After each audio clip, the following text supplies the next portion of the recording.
Hi, welcome back. This is KAIZEN House. I'm Elizabeth, and today we're going to be using up some leftover roast lamb to make a lamb orzo baked dish. Now, this is something that we've been making for absolutely ages in our family. We absolutely love it. Super quick, uses up leftovers. I'm going to show you how to make it from scratch as well if you don't have any leftover roast lamb. So we got some leftover roast lamb belly from one of the other recipes that we did recently that we did with some wild garlic sauce. Again, that sauce would be amazing with this dish, but we had some leftover lamb. What we're going to do is roughly chop that up and put that through the dish, but first we're going to make the base for this pasta dish. Put a little bit of oil in a pan. So we've got one white onion. We're just going to slice it up or dice it up. We're just going to put some oil in here, and then we're just going to heat up this lamb. Got some diced lamb shoulder, or you could use diced lamb leg, just to bulk out the meatiness of this dish.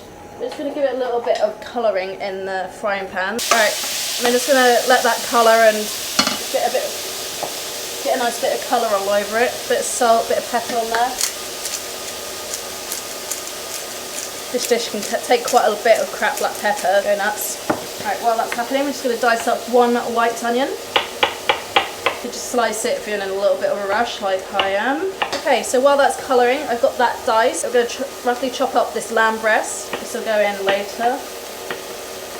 Lamb breast is actually a really good addition to this because the fat from the lamb breast, quite a nice pairing with the meatier lamb shoulder or leg. Really nice to have a little bit of lamb fat because lamb fat's got all the better flavour in my eyes. All that into a bowl, ready to throw in together later. Now we need to make a stock that we're going to bake it all in. This is essentially like a tomato stock, chicken stock, lamb stock, totally flexible, but what I'm going to use is super quick, low salt chicken stock cube. You can use homemade stocks, but I think like most parents we're in a bit of a rush to get dinner going. I don't mind cheating every now and then and using a stock cube. But because this dish is intentional for Riley, he's about 16 months old, I don't want too much salt in his dish. Put a little bit on the seasoning on the lamb already, just be gentle with the salt intake. Okay, now, so what I'm going to do is pop this onion in here to start sweating down. I'm going to want about, say, half a litre of stock. Multitasking helps. Break up that stock cube. So put a little touch more olive oil into this pan to help this onions to sweat. And I'll just add in 1 harsh garlic clove. Now you want to sweat the onions with the lamb at the end because you want to get that really nice lamb fat, the lamb oils, all that flavour all merged together. Right, let's stick in the cooked lamb. Now I'm just going to warm that all through together and keep this moving so I don't want it to catch or burn. Okay, so just some quality organic tomato paste, about 2 tablespoons. You really want a nice tomato flavour in that. I use tomato paste, so actually that concentrated tomato flavour is a lot nicer than using like passata or anything. The paste gives it a much more rounded flavour. Okay, this looks all pretty much ready to go. Okay, so you're just going to put this into a oven-proof casserole dish or pie dish. Not fussy. Just something that can hold the liquid well. I'll just give it a little even spread. So what you want is a nice spread of the meat there and the onions tucked in. That looks amazing. Now for me, the star of the show is using this Orzo pasta. Also, you can find in the pasta aisle dried. Sometimes you can find it fresh, but I think it's usually dried. It looks like little grains of rice. In our family, we call this dish pastini because it's teeny little pasta to us. So I don't know if you can see that there. Give it a little bit of more pepper on the top. Chicken and tomato stock. You just want to pour it evenly over the top of the lamb and onion mixture. I think that'll be enough. So I've just left maybe about 50 mils there. That was half a litre of the stock there. And then what we're going to do is take this orzo and just sprinkle it over the top. Now you're going to be real surprised at how much orzo can be absorbed in this dish. Pour it straight in.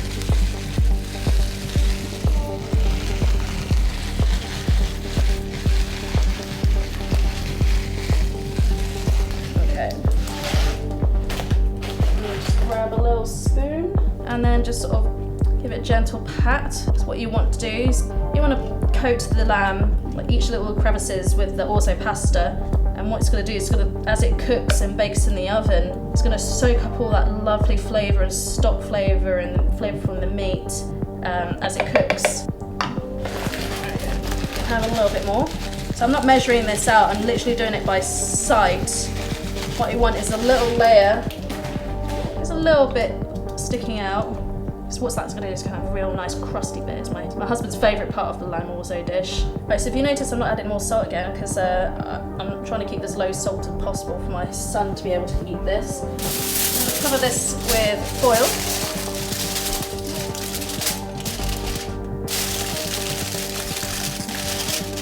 And then we're going to bake this at 200 degrees for about half an hour. And then what we'll do is check on that.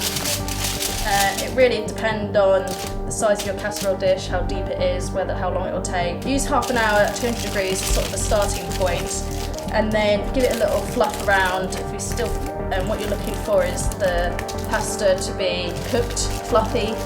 It looked like rice actually. Then what we'll do is we'll take the cover off and then cook it without the foil to get a real nice crispy finish. Right, I'm gonna pop that on the oven really carefully because it's got liquid. There it goes. There we go, half an hour on the timer, I'll see you in a bit.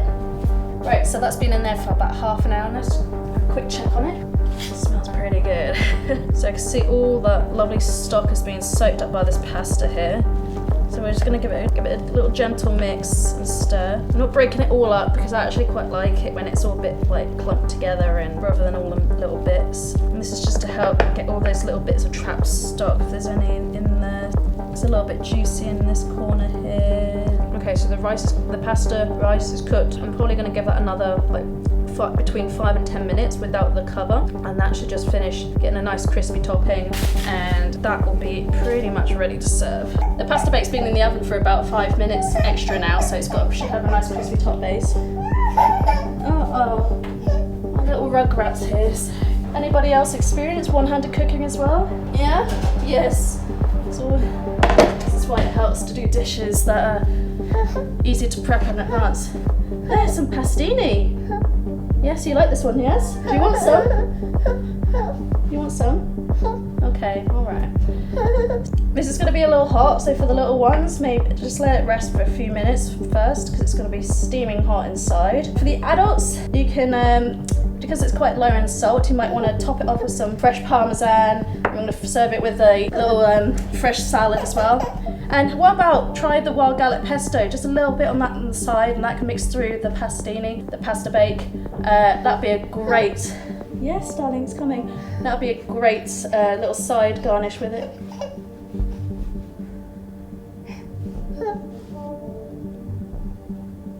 What's the verdict? Do you like it? Yes? Okay, good. Okay, so we've got the harshest critics review. Yes, you want more? You got your froggy plate. The roast garlic pesto. If you want the recipe, click here now. If you like and enjoy these recipes, yes, darling, it's coming now. I better go and feed this one. But if you enjoyed this recipe and the video, hit subscribe and stay tuned for more coming up. Yeah. Thanks very much for watching. See you later, guys. Thanks. Cheers.